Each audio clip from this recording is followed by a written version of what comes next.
early live episode. We just finished recording last night with Mike Tarkin, and that was so much fun, by the way. But today, there's a new update on Power Washing Simulator, and I have to pick up my son in about 3 hours. So I thought I'd crank this one in here real quick because I don't know when the next time I'm going to be able to play this, and this week. So I thought I have a couple hours right now. Let's do it. Let's play the new update, and then I can get the day started. It's in the bonus jobs here. It's the Muckingham Files Part 5. I'm super excited about this. Just got to make sure that we are live first of all before we continue. Let's make sure that I can be heard. Okay, excuse the audio here. I'm going to mute myself for a sec. All right, we're good to go. This is awesome. Oh, I'm so excited about this. If you haven't heard, Muckingham Files Part 5 just came out yesterday or the day before. I think it was yesterday. And Power Washing Simulator 2 is due sometime this year. I've been watching a lot of updates on it, and I'm very excited. So this is Clean the Desert Parlor. Let's take a look here. Power Washer. I love my staff, really. I do. They're great with the customers. They have lots of amazing ideas of new flavors. They're always upbeat, and they keep their cool in just about any situation. But they did not react well to the presence of a raccoon in my ice cream parlor. No, they did not. Oh, this looks good. An ice cream parlor. Looking forward to this one. Oh boy. Okay, so I seriously love this game so much. And this one was free. This was a free update. Awesome, awesome job. Look at this place. This is awesome. It's got that same feel as the Christmas. It's got the same grime as the Christmas one. Oh, it's even back here too. I wonder if there's any. Trophies. Give me a sec here. I want to check to see if there's any trophies. Check my trophies. I know you can't see what I'm looking at, but gold standard. I don't see any trophies for this one. Oh, hang on, maybe. No trophies for this one, but that's okay. It's going to be just as fun. I get my trusty trident out. Oh, hey, buddy. How you doing? Let's pick him up. Let's put him over on the table. Boop. There you go. Oh. Hey, maybe he can man the counter. We're going to have him man the counter. Come here, bud. Here, you man the counter. Boop. Look at all these. You can see the raccoon paws everywhere. This is awesome. Can I lift this? Oh, I can lift this. Oh, this is great. Can I go in here? No. Is there anything else to interact with? It's cool, though. You have to go behind here, though, to clean. What about over here? Anything else over here? In the garbage at all? No. Ooh, what's that? That looks like a piece of poop. I don't know what that is. What's here? Can I open this? No. No. Open the door. I think these are glass doors. I'm very curious to see what this is. I'm wondering if this is kind of a clue as into the next season or the next the sequel to Power Washing. Oh, we got ladders and stuff. Awesome. Signs. Where should I start here? I think I'll start. Let's start on the roof. I feel I should explain what happened here. Yeah, that would be helpful. Oh, look at the colors. Oh, this is nice. Is the roof layered? For a start, it was a super hot day, and my team were rushed off their feet. Oh, I can hardly wait for summer. I'm a big summer fan myself. Oh, okay, well that's that's the end of that. Our discussion's over. All right. Oh, there's a light. Ooh, piece of candy. I'm looking forward to Power Washer 2. I'm hoping that they do not get rid of those dings. If they do get rid of the dings, or replace it with something that's just as satisfying. They got to know that the dings are so satisfying. All right. I'm going to try and use this a little bit more, so I don't have to move around as much. Oh, yeah. So really excited, as I said. I just listening to the developers talk about the new game coming up, and they mentioned it was like a 60 seconds, explained Power Washer 2 in 60 seconds commercial, and they seem to really love the game. They seem to really understand people's love for this game. There's a one comment they said soap is going to be cool again, which is funny because I never use the soap. So I'd be curious to see what happens. I'm okay not using soap. I'm okay not having to use soap. Um, if it's just this, it makes me happy. I don't want to have to keep switching in and out, but if it has an option for those who like using soap, great, fantastic. Go at it. There we go. But they got different levels. By the looks of it, they've got a like what do you call it? A home base to kind of meet at. It sounds like you can decorate the home base too, based on past readings I've done or articles. So you kind of design your base. And if you're into that sort of thing, great, fantastic. I'm just here for the power washing, but any little added stuff, I'm very eager to see what they do. So look at this. There we are. Yeah. So looking forward to it. I have a feeling it's not going to come out till maybe December. Like it's far into far into the year as possible. A little disappointing, but it gives me time to anticipate and look forward to it.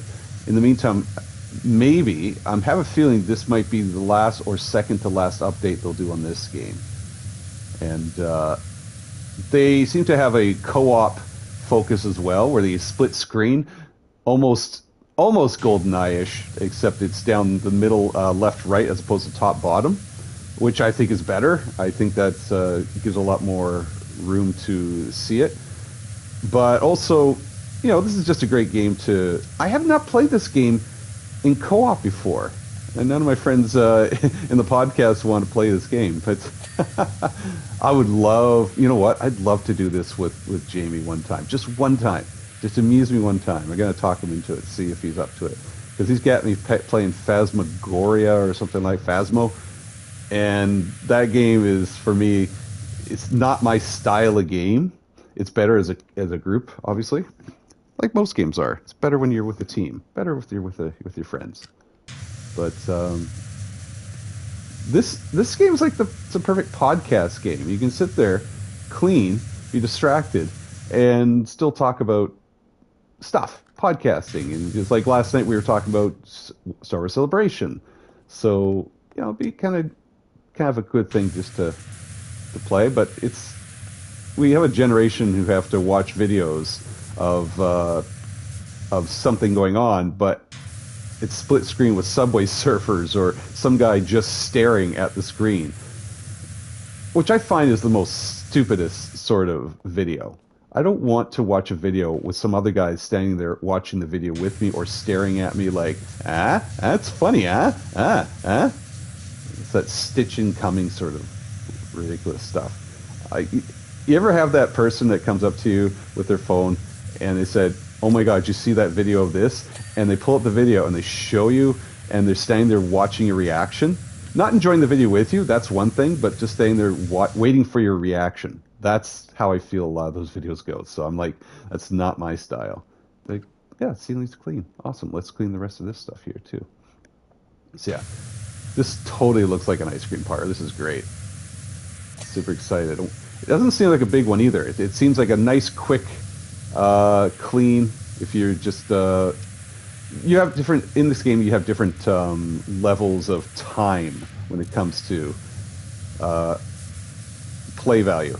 There's some short ones. Like if you take a look at the Wallace and Gromit update that just happened about a month ago, some of those levels take a lot of time. The basement will take a lot of time. About maybe 2 hours to play. And then there's short ones in that level, which take only about 10, 15 minutes, like the one where you just clean up the trousers in the car. I mean, that one's a real quick one. And there's ones in the middle. In Power Washing Simulator game, like the pyramid takes forever, and you're going to have to sit down and really get to it.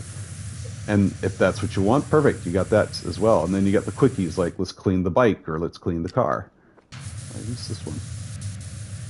The ceiling's not done yet. There we go. Get over there. And let's see over here. I'm not used to just moving the I like doing this. But it can get a little bit seasick doing that. So I don't try to do it. I'm trying to do it less on camera. Let's see here. What else do we go? I missed some spots here. Oh, this is a huge mess. How did a raccoon do all this? Is that light done? The light's done. Do I have to do the back here? Is this part of it? No, that's the wall. Okay, this part of here. I'll tell you what, I'll just clean this part here. There we are. Man, there's something so satisfying. First thing in the morning, wake up, have some breakfast, have a cup of tea, power wash. When I went to visit my friend Hosenose, when we went to the Island Fan Con in Victoria, he knew I love this. He knows I love this game so much, and he was actually going to let me power wash it in real life. I was legit excited. I don't have a power washer. I don't have anything to power wash at my house. I live in a basement suite, so not a lot to power wash in those places. So maybe the landlord wouldn't mind me power washing. I think he'd be up for it. That's that. That's good. Oh, there we go. How did I miss that? All right. Ceiling done here. Yeah, let's do the ceiling over here now. All right. We had a fun talk last night on the live podcast. If you didn't check it out, it's up on YouTube, but also the audio version will be coming out online wherever you download podcasts. And we talked. We just kind of left it open to. We do a typical thing called "What Excites You." It allows us to talk about anything that's exciting or fun. And we decided to focus a lot on Star Wars Celebration because it was, as we were recording live, it was just starting. And people were on stage, and it was just a lot of fun. Hang on. Our new janitor, Scooper Rihanna Hooper, had spotted a raccoon out in the back, rifling through the bins.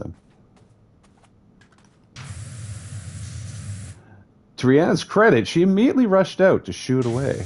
Oh, good job, Rihanna. Yeah, so it was. We were seeing things pop up on our screen as we were recording live last night, and I'm seeing videos and stuff pop up. Oh, hang on. Unfortunately, she didn't think to close the door to the parlor behind her first. And I guess there's spoilers. I don't know if this is spoilers if they show it to a convention, but not to the rest of the world. But seeing video clips of the new Mandalorian Grogu movie and seeing who was in these things, it was just kind of exciting. It was, as me and Jamie say, seeing Glub Shido up on the screen. It was awesome. So super excited. The Mandalorian Grogu, I saw someone on Instagram.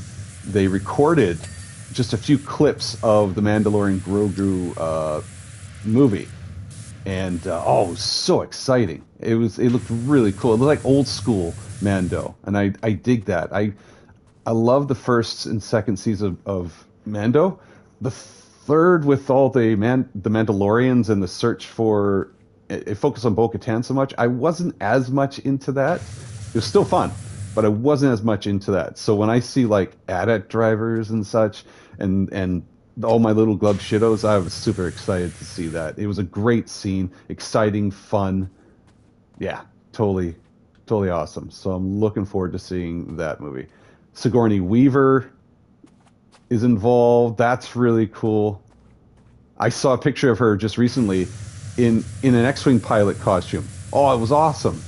It's kind of seeing, like, she's such a wonderful actress. I love her so much. So she's a badass. All right, so there's that done. Let's do this roof here.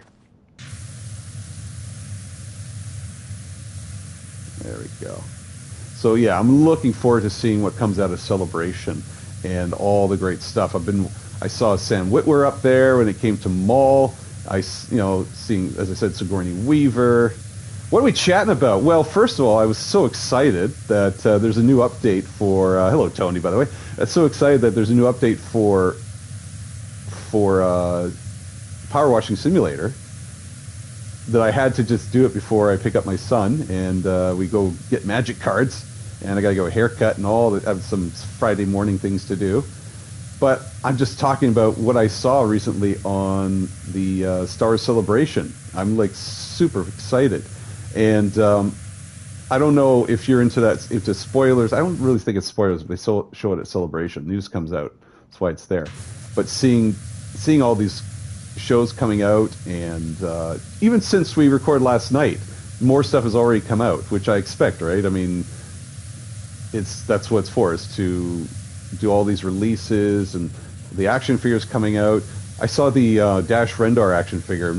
Is so cool. He looks kind of funny in the face. Looks a little chubby and square-headed, but I think it's supposed to match the video game as much as possible. And even the video game is a little chubby in the head.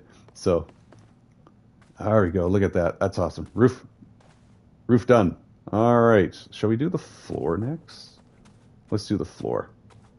And do the walls later. Oh, look at this tile work here. Oh, it's ice cream tiles. Look at that. Oh, this is awesome. I'm loving this. I don't know about the color. The color I'm not a big fan of, but the design is so good.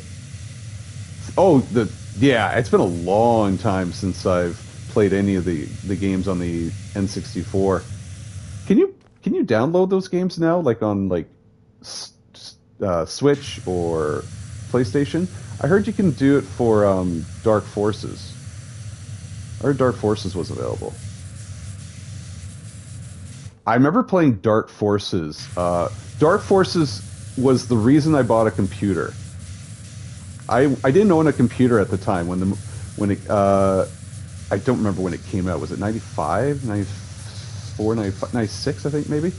So I never owned a computer, and I wasn't going to. I was fine without a computer. My console and everything was A-okay for me.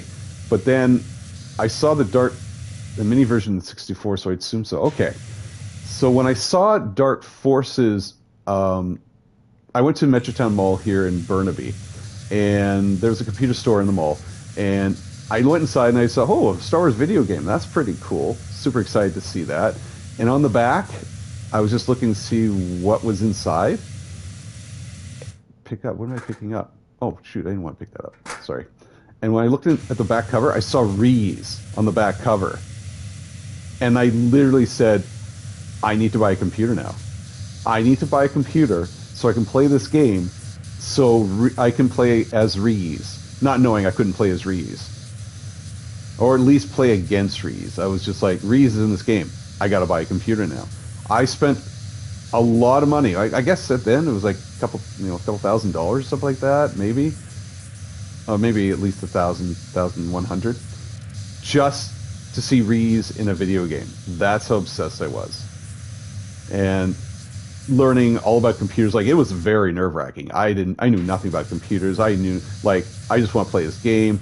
And the little I knew about video computers and computer games, I knew that there had to be some sort of standard the computer had to be at to play the game.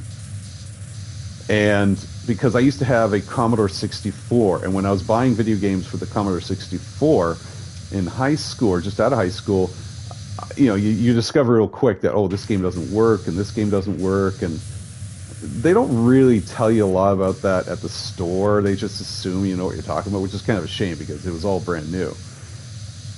So here I am talking to the computer guy, and I said, I just want a computer that can play this game. That's all I want. And eventually, he'd probably talk you up because that's what he does. He tries to sell computers, right? And so I bought the game, loaded it up, super excited. It was so much fun. I have fond memories now of playing that game while listening to, like, Matthew Goodband, the Last of the Ghetto Astronauts album. While Rihanna was dealing with the raccoon, Harry Solom had come in for his Daily Deluxe. Daily Deluxe. Is he coming daily for this deluxe? He's the sweet, super bright, but super shy kid. Aww.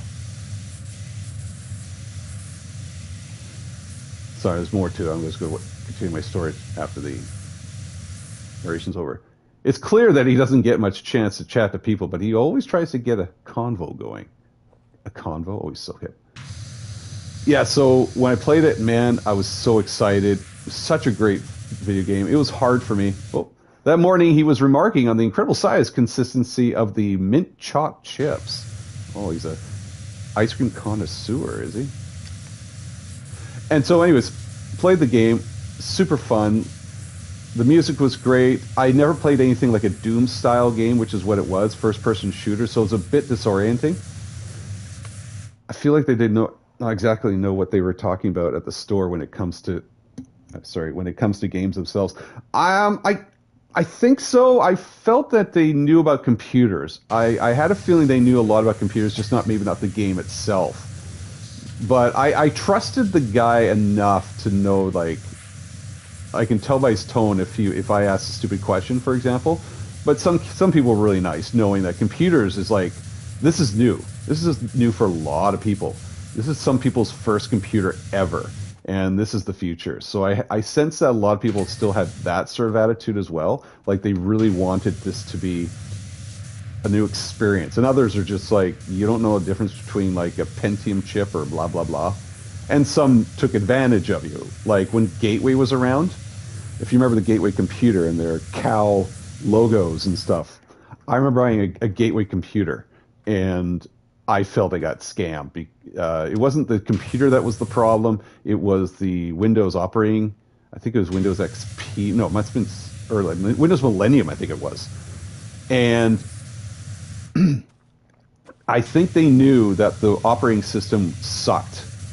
And it did. Even I, not a computer nerd, knew that this operating system was horrendous. It had problems playing games, it had problems doing things.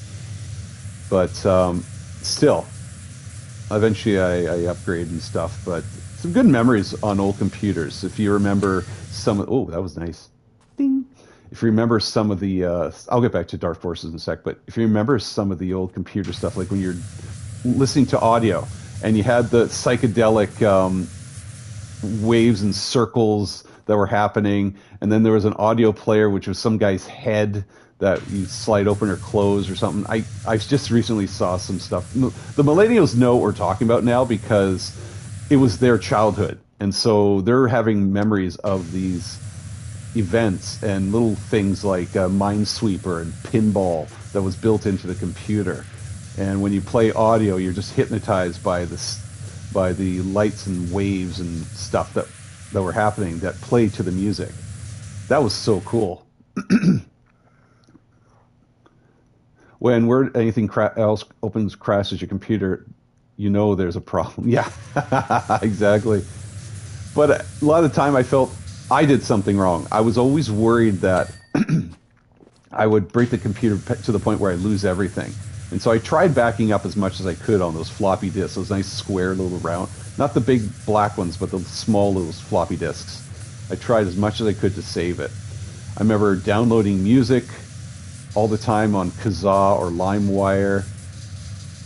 Was it Kazaa? I think it was Kazaa, wasn't it? And what was it? Napster. Yeah, always downloading music, and that was taking forever, but I was just so happy to have music because I was tired of buying an album and then having to pay for the album again. Like I bought Men Without Hats, for example.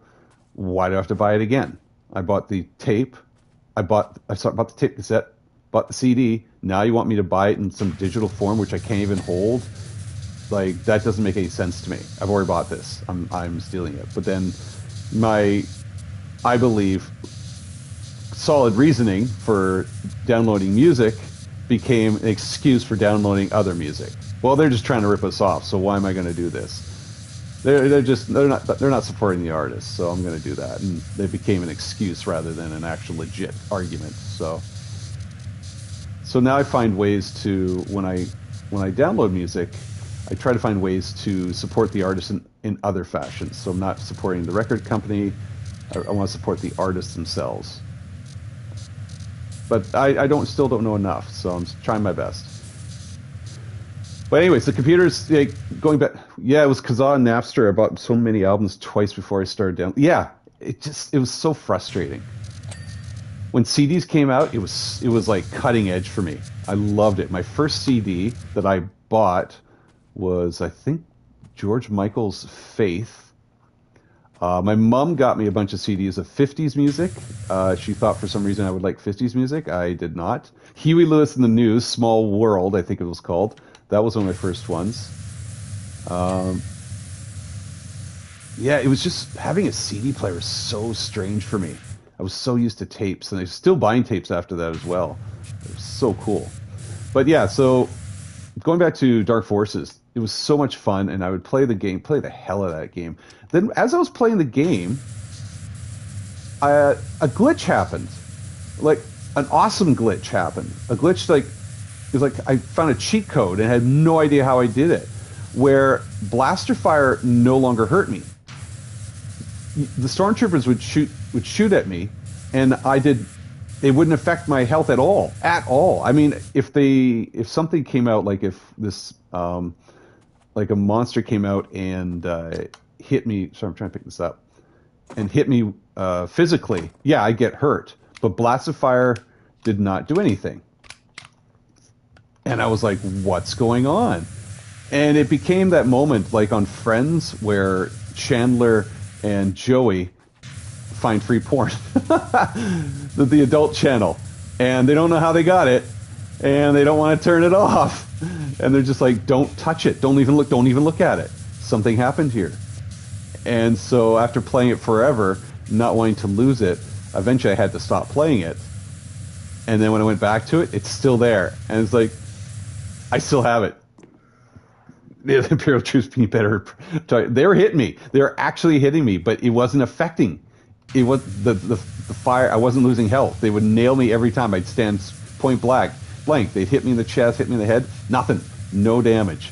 So when I was fighting people like Boba Fett in the game, it was so easy. Not a single, nothing. I think explosions hurt me, and so Reese throwing thermal detonators. I think that one hurt me, but other than that, it was so good. The last level was tougher though, because eventually you had these machines these robots that would just beat the crap out of you. All right, oh, Gemma, some more. As soon as Raccoon darted into the parlor, it was mayhem. Hang on. Everyone, including the staff, immediately lost it as the wild animal scurried around, desperate to find its way out. I've actually had that situation with birds.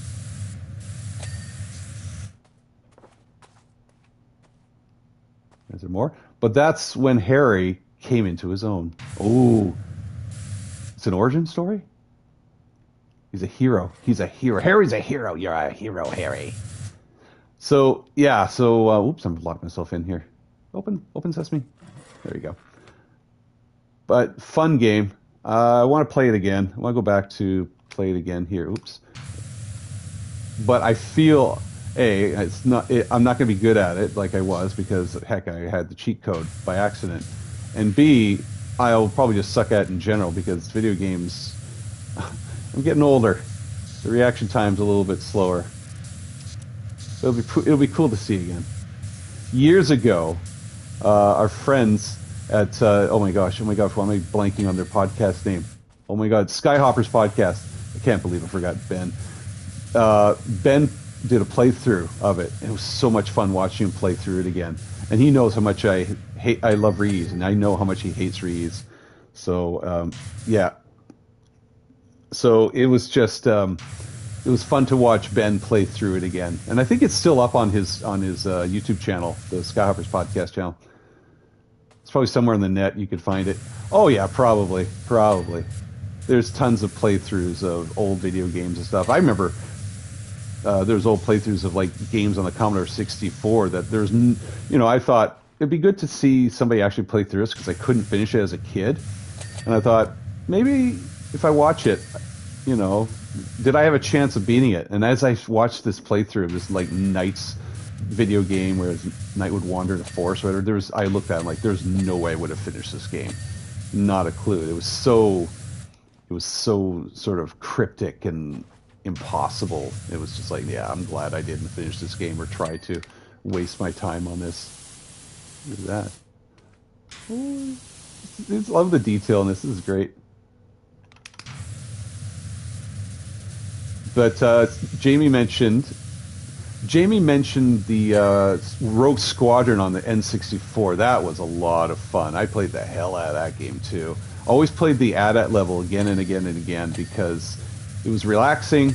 I was able to beat it without thinking too hard and just circling around the AT-AT and just trying to make sure I beat my time, that sort of thing. You know, when you're a teenager or like in your early 20s, just playing these games again and just wasting time and yeah, just it was so much fun. Rogue Squadron's so good, and then discovering Easter eggs. Like you can play as oh, this was in 99 2000, I believe, because they had the Naboo Starfighter in the game. Renting games from Blockbuster. That is, oh god, that was so much fun. It was the best way to do it. No matter if it was like N64 or NES or Super NES, you didn't feel like you were losing too much money because just use this one here, because even if the game sucked, you still like, okay, well at least it would only cost you $5 to rent. And yeah, so I was so happy that renting was available, and you could check out a game. I was like, oh, you know what? Maybe I want to play this game. Maybe I want to buy this game or so. Or maybe, oh, this game sucks, thank God. So, yeah, renting was awesome. The Friday night experience of renting, yeah. Oh my gosh. I kind of miss movie rental places. I understand why it's just not a thing now. Everything's so available. It was people will talk about the experience of going out there and connecting with people. I never connected with anybody when I don't go to I didn't go to the store to talk to people. I would go with my friends, and my friends and me would, you know, like on The Godfather, for example. Me and him went to Rogers Video all the time. Blockbuster wasn't really a thing in this end. We had Rogers, and we would go every night, every Friday night, get together. What do you want to rent? Rent about 2 movies. Hopefully try to get there in time to get the ones that are new out. You know, everybody's kind of grabbing for it, and like the newest one, oh, Sixth Sense is out. Grab it, grab it, grab it. And then we just like, oh, this one's made for videos. Ignore the hell out of those ones. You had a Rogers as well, and Blockbuster? Yeah, we might have had a Blockbuster. I just never went to it. I think Rogers was a thing. It was because it was more available to us. As a kid, back in the 80s, you know, the tape cassettes and such, they were there as well. It was such a new experience. I think the first time we ever rented was actually not through cassette, it was through Laserdisc. We rented a Laserdisc player because not everybody had a Laserdisc, and it was it was Never Ending Story. We rented the Never Ending Story, and I had no idea how to hook this in. My parents just got the Laserdisc, got the player, and said go at it, and they did their thing. And they assumed I knew how to plug it in because I knew how to plug in the ColecoVision at the time. Sorry, I'm distracted here. Can you everything? Oh, this is not done. Can I open this? And so they assumed, oh, the kids know how to install that. They know how to install the ColecoVision. They can install this. So, and they were kind of right. It took me a little while to figure out. There's buttons like tracking or whatever. I didn't want to do anything severe because I thought for sure I'm going to break this thing. I remember calling the neighbor saying, I don't know how to hook this up. But eventually everything got figured out. And yeah, we watched The Never Ending Story on Laserdisc. And eventually I think Mom and Dad bought a VCR player. And thinking back now, those things were expensive. But we used the hell out of it. We learned how to record things off TV. And Mom and Dad would always ask me how to do it. We had a local video rental store at the end of the street when I lived in Oakville till grade 5.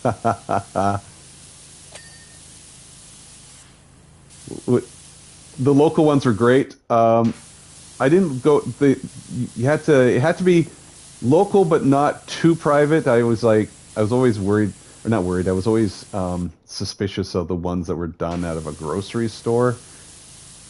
But at the same time, the experience is so good. If you ever go to Angry Video Game Nerd, the YouTube channel.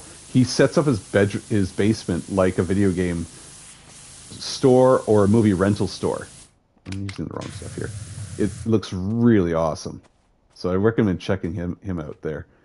He does the whole experience. What am I'm distracted here. I'm going to do this wall here. I'm just going to whoa, what's this? Oh, Employee of the Month. What's he? Oh, I thought I'd see a picture. Never see a picture. Way to go, Rihanna. Employee of the Month. Letting the raccoon in this place. There you go. Good touch, by the way. I guess we don't see faces in this game, do we? It just dawned on me. It's like Charlie Brown's parents. Wah, wah, wah, wah, wah. Corner store, video stores, and a pizza place. Best experience growing up all side by side, and then the water playground. Oh, hang on. The water playground right behind it. Oh. Miss that neighborhood. Yeah. Oh, did you have a Godfather's Pizza where you lived? Man, Godfather's Pizza was so good. We had a Godfather's Pizza in Delta where I used to live, and they also had some video games as well. Some of the sit-down video games where it's like a table, like a Pac-Man game or Galaga or Donkey Kong. You just sit down at the table, and they had a few of those, and then they just had booths for everybody to sit in. They had this amazing pizza. I don't know how to describe it. So you have it's like a deep dish pizza.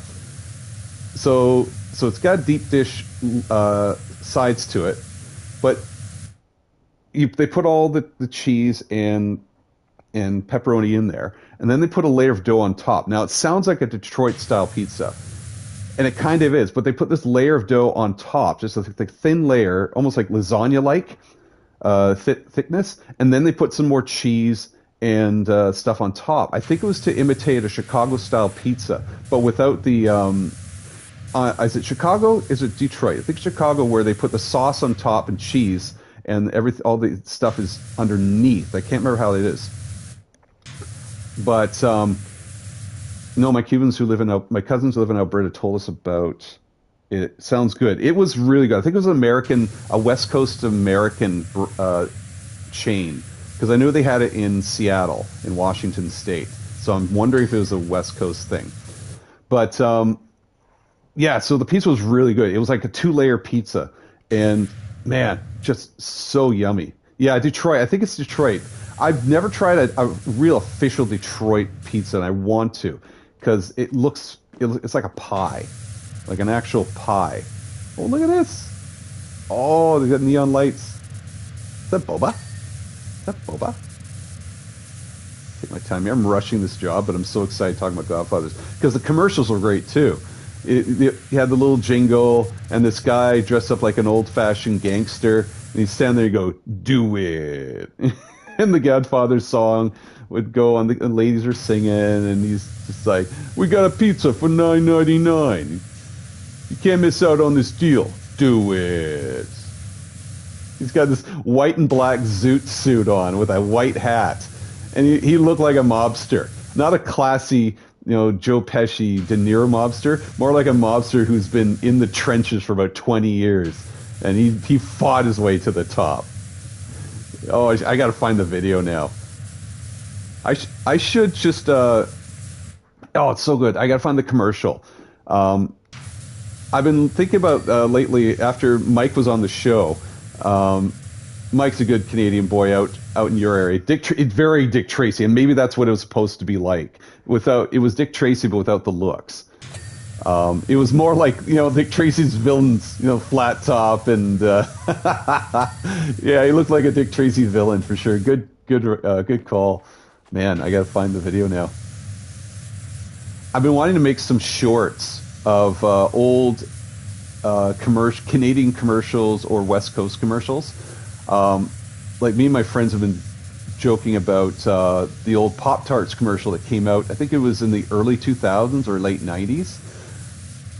And if I just say one word, go, BAM! Oh my God. And I can't find this I finally found the commercial online, but it's barely anywhere. It's a Canadian version of Pop Tarts, and it's just this one guy who wanders around with this. Yeah, Mike lives in Ontario. He lives like 20, 30 minutes away from Detroit. So yeah, I thought for sure he was in northern Ontario on the north side of the Great Lakes. No, he's near Detroit, 4 hours away from Toronto. So yeah, Mike is like the best. He is such a super guy. I remember first talking to him years ago. He used to run a podcast called the Sandcrawler Podcast. It was him and a guy called Dengar Dan. And the whole podcast was about collecting Power of the Force figures, Black Series figures, 3 3/4. It was just collecting Star Wars figures and sets and everything. It was regular listening. And as time went by, him and Dengar Dan. Dengar was an American. I think he was in Buffalo, if I remember. He loved Dengar. His guy was Dengar. Mike McDonald's guy was Tarkin, and so that was their combo here. Imagine Tarkin and Dengar just hanging out.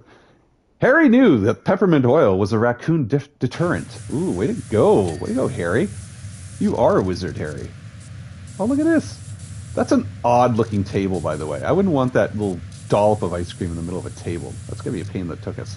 So as everyone else flailed, he clambered over the counter, grabbed the tub of mint chocolate, and began peppering the parlor with it.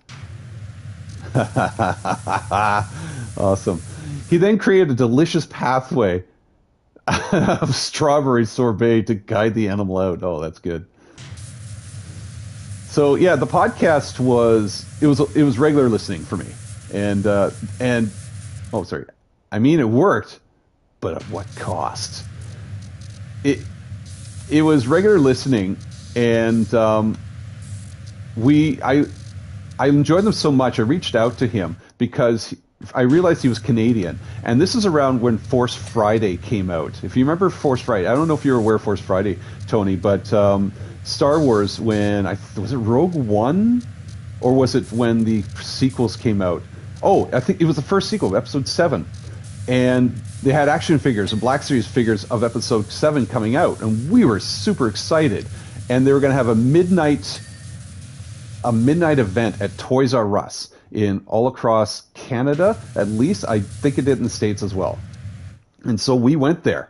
I don't know if you went there, but we went to Toys R Us here in Coquitlam. We did a live-ish. We recorded live. We didn't do anything like so people can interact, but we recorded live event. It was the podcast. So it was me and Neil. It was just the two of us because Bulent at the time couldn't make it, and this is before Jamie was even a member. But he was there. Jamie came as a 501st member with a whole bunch of other members. We had known Jamie by now at this point, but he was not. He was a listener, but he wasn't a member of the team. I think we even had him on a show one time, talking about fanboys. And so he came out. We were just hanging out, and they were in their gear, and they opened the stores, and it was madness. Everybody's pushing and shoving, and it was crazy. And so Mike wanted to know what was happening, and we would show him. I would show him the aisles in Vancouver or Coquitlam, because he was out in Ontario. He wanted to know what it was like there, and eventually he had me on the show, and we were talking about just collecting and niche collecting. I was talking about Rees, and he also had another guest on the show. What was it? The guy did a video on the Rees mask from Five Horns, Seven Heads or something like that. I can't remember their names. It's where I bought my mask eventually, and I was like, ooh, I want to buy a mask, but I didn't think much of it because I wasn't making a costume, and I don't know where I was going to put a mask of Rees. But so we just started talking, and eventually over time he became just a good friend across the country. How do you pronounce that? Octoboke? I know. Yeah, it has. It's got a name I can never pronounce, but yeah. So Oh yeah, it was crazy. People were pushing and shoving. It was uncivilized. The next day, like Anil nearly got into a fist fight with some douchebag because he just was being an idiot. And Neil was like, "I'm not going to put up with this. This is a toy. You don't push people around." So yeah, so it was funny. The next year, I don't know if you heard this. The next year, the next Force Friday event they had where we were, people lined up again, met some of the same people, started recognizing people like, oh, there's James Warren, and there's the 501st people came out again, and Jamie came out with his buddies, and so we're excited. We waited for hours. Everybody's excited to get that the Black Series. They open the stores. People are a little more calm this time. They go to the aisle, and there are 0 Black Series action figures. No 6-inch. Etobicoke? Etobicoke. Okay, thank you. I can never pronounce that. I know the exact count. Yeah, it's an indigenous name. I know the exact city you're talking about. I can never pronounce it though. There was no Black Series, and they never told anybody. They knew that people were there for the Black Series action figures, and they never told a single person waiting in line for hours. People were pissed. Their shipment did not come in on time. And they were like, well, we still have this, and we still have this thing. And yeah, some people bought some other things, but they were not the action figures. They were kind of little silly things. Like, I don't know how to describe it. It was just like, I don't remember it because it was so stupid. I did not want whatever else they were selling. And my God. Yeah, I would imagine, because people are jerks.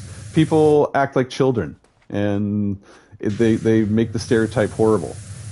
So we left. We recorded this again live, and we were genuinely frustrated.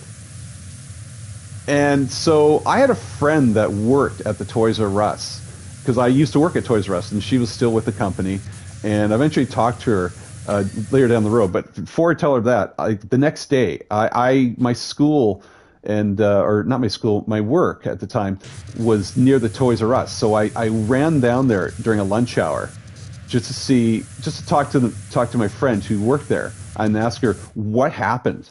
You know, I need something for our podcast. I need to know why Toys R Us screwed everybody and didn't put the product out on the shelf. And so I went to the aisle the next day at lunch hour, and there was all the Black Series figures. Everything was there.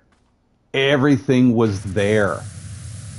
And I'm like, so I couldn't find my friend. So I talked to the manager, and I said, listen, I'm going to ask you flat out. This is for a podcast. I didn't record them, but I asked him what happened last night, because I was here and there was no action figures. And he said, yeah, the shipment came late.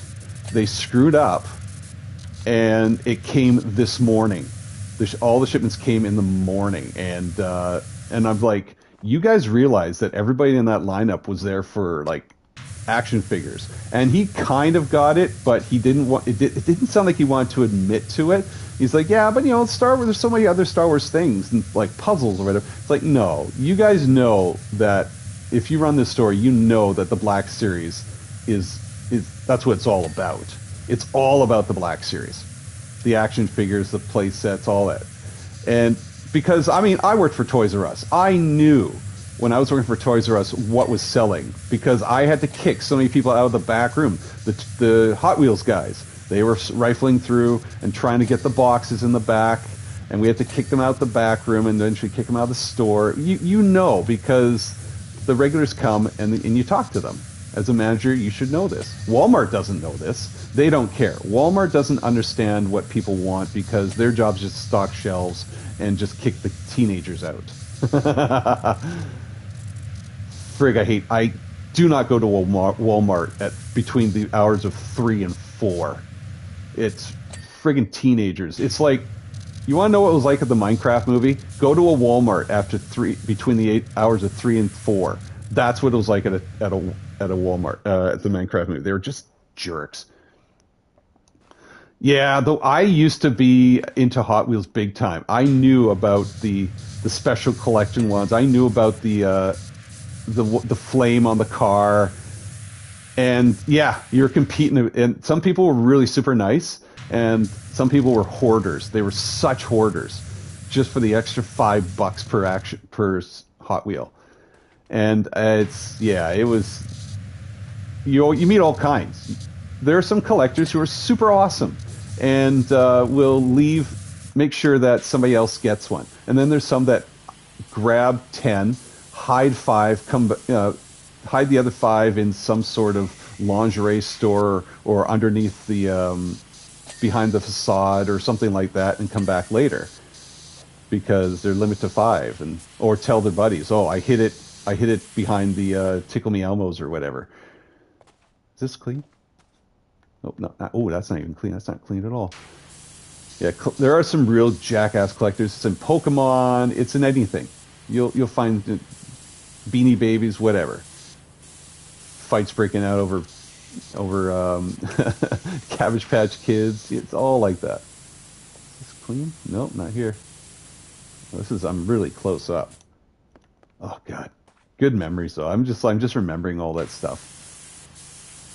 Top shelf finds are under the bottom. Yes, there was a YouTube channel that did that on the regular. I think it had some nickname like Bottom Cap or something like that.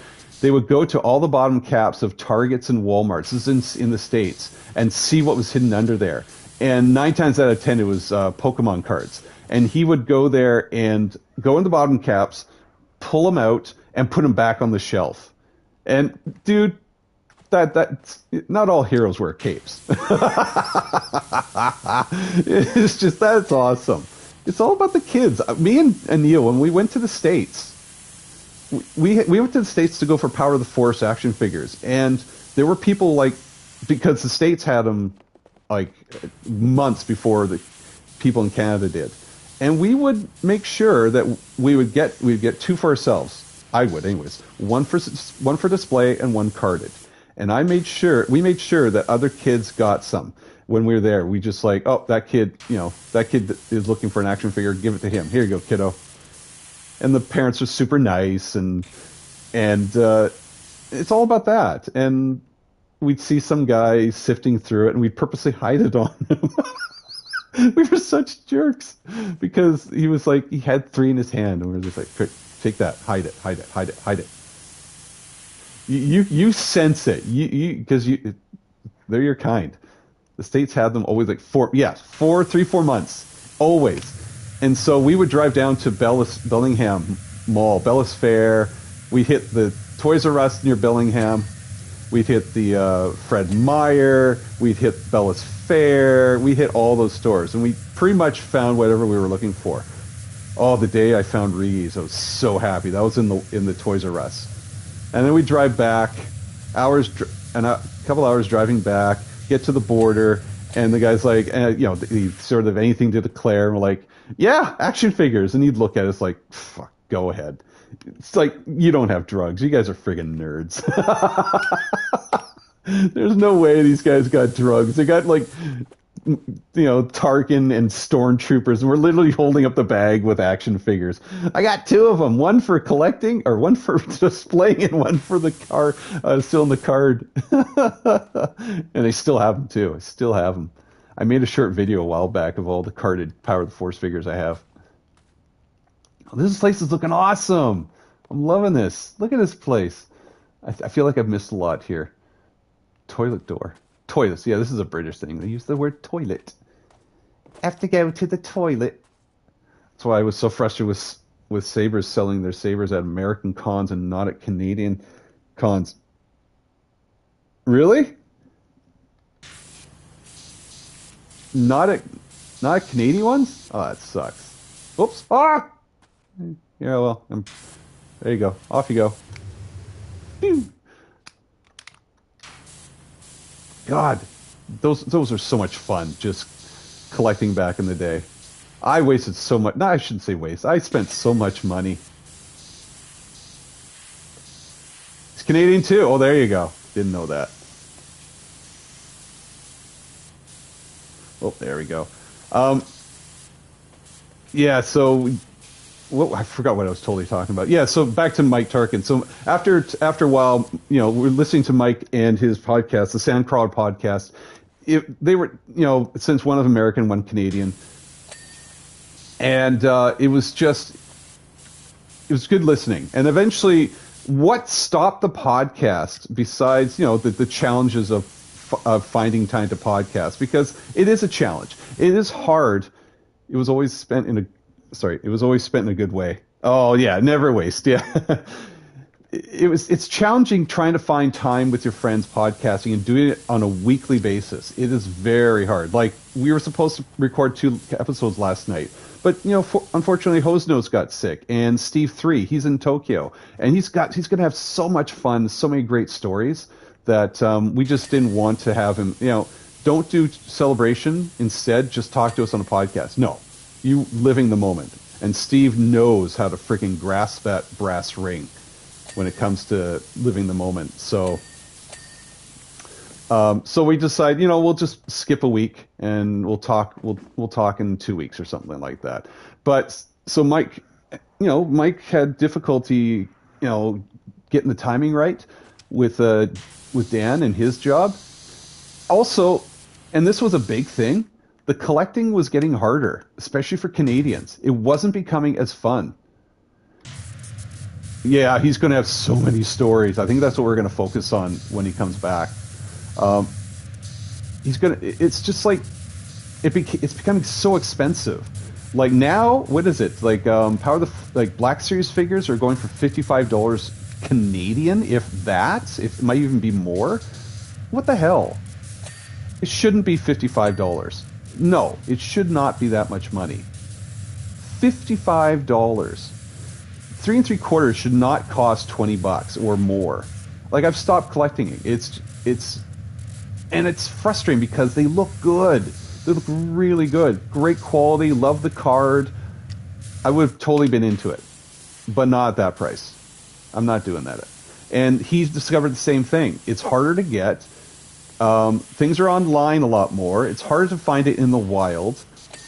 And he had a fantastic point. And so there's a time it got dark collecting here, so I hate to see the prices of them have to. Oh my gosh, yeah. I know Forlom Suzakis was talking about tariffs. I don't understand the whole tariff talk, so I can't say anything about it. I don't know how it affects the prices of action figures and whatnot. I'm assuming everything will go up, but who knows? It's kind of unpredictable time right now. Skip about the Ecto ones. Oh yeah, I can imagine. No matter what your kink is in collecting, it's going to be expensive. And for Ectos and stuff, like, what about our prop makers like Tools and Talents? How will it affect him with that sort of thing? Is he about in the stuff that he gets? I'm curious to see. I'd like to talk to him about it, but we actually were throwing around the idea about talking about tariffs in collecting last night, but we also discovered it might get too political, and we're really not in the mood for that right now. We talk political amongst our own circles. We talk political and stuff, but when it comes to going live, it becomes a touchy subject. And I know there are listeners that have different ideas of how things should be run, and you can agree with them, you can disagree with them, and it's just, I'd rather not get into that. It's just, and because I'm pretty knowledgeable. It is very iffy. I'm pretty knowledgeable. I have many different ideas and beliefs and all that sort of stuff when it comes to politics, religion, philosophy. But I have a hard time articulating what I want to say in a quick manner. I need time to think it through, to word it out in my head. Like, I just don't think fast when it comes to that sort of thing. But if you give me some time, I believe I can make some decent points in certain arguments or certain ideas. I truly believe that. I just need time to think about it. It's just relate. I'll relate something to you here. So, for example, years ago, when we first started the podcast, we did a thing called trivia. We still do it. GXW Trivia. I always did GXW Trivia. Loved doing it. But I did it by asking each person a question one at a time and allowing them to answer. We used to do it where first person answers wins. And As a teacher, I know that it's speed does not necessarily equate to knowledge. It is a very good signature of it. People who can come up with an answer quicker can demonstrate they understand it a lot better, but not everybody's brain works that way. I'm pausing right now because I'm nearly done. Just because it's quicker doesn't make it faster. I always joked with my students, if me and Stephen Hawking had a math test race on times tables, I would win hands down every time because I would answer the questions quicker than Stephen Hawking's. He can't even hold the pencil. He would have to he would have to somehow relate the information to me faster than I can.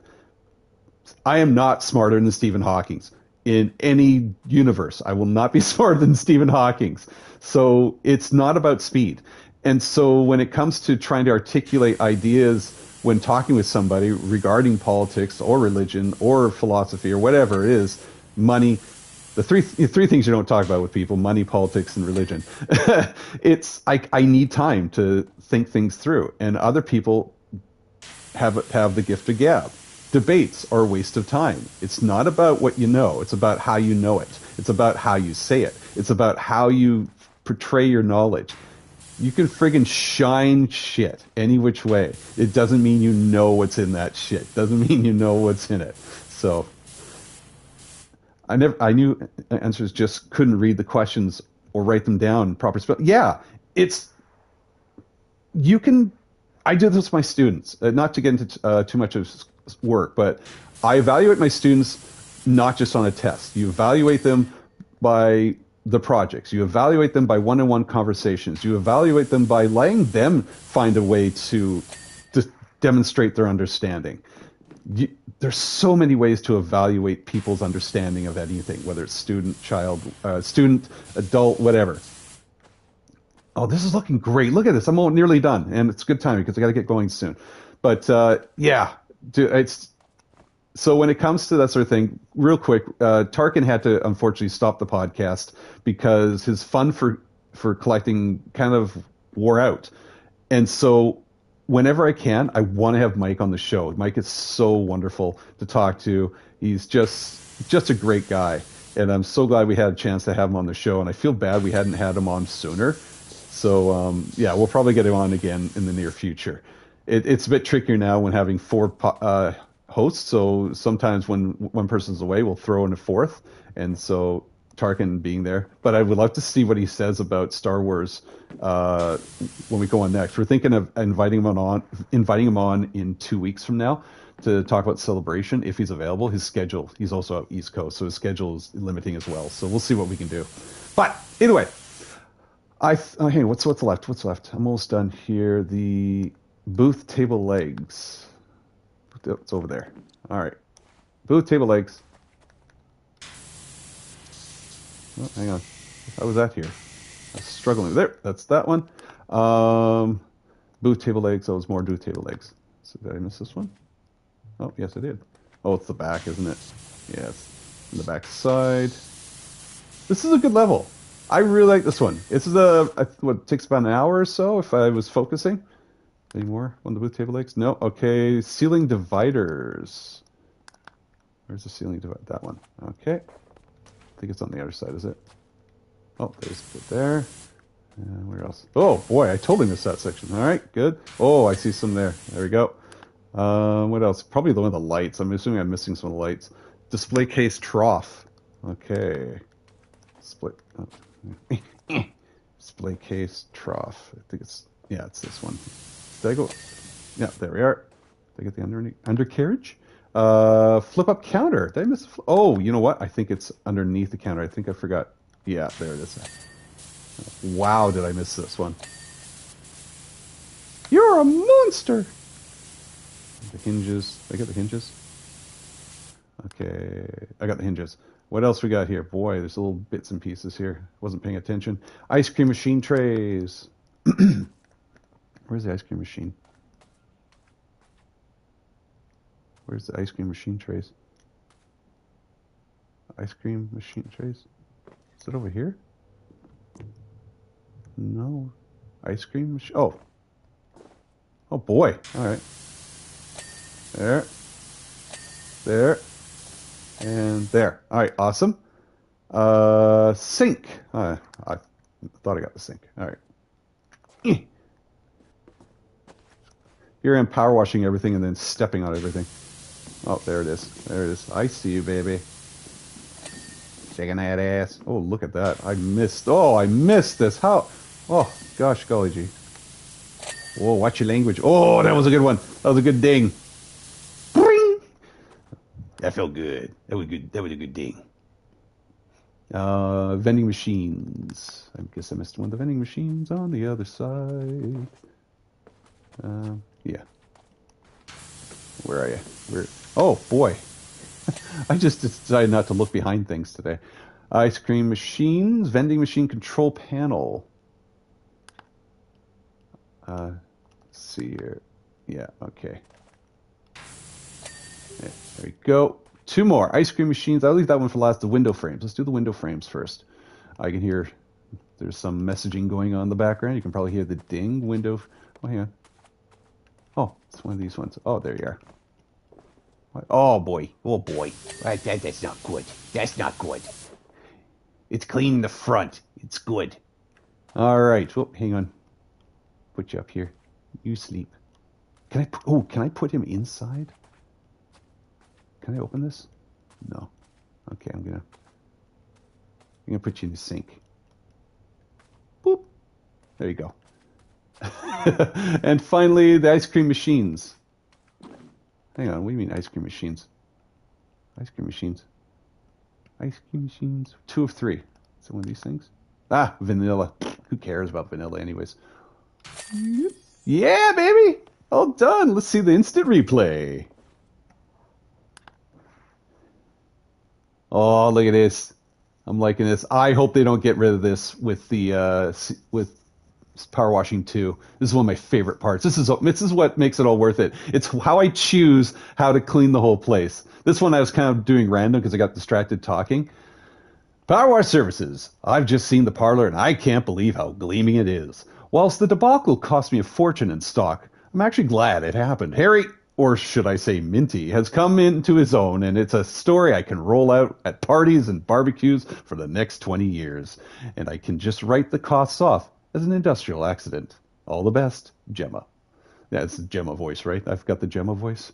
Hi, I'm Gemma, and I'm here to sell you ice cream. All right, that's it. We're done. Thank you, Tony, dude. Hope you have a wonderful day today. You're a couple hours ahead, I know, but hope you have a wonderful day. I'm going to go pick up my son. We're going to buy some magic cards. Enjoy our long, long weekend. And the audio episode of our podcast live stream last night will be out tomorrow. It was so much fun. I check out the end. If you know the Star Wars Commonwealth and podcasts that used to exist, like Tumbling Saber, I put a little Easter egg at the end there. So I do an impression. I will say that right now.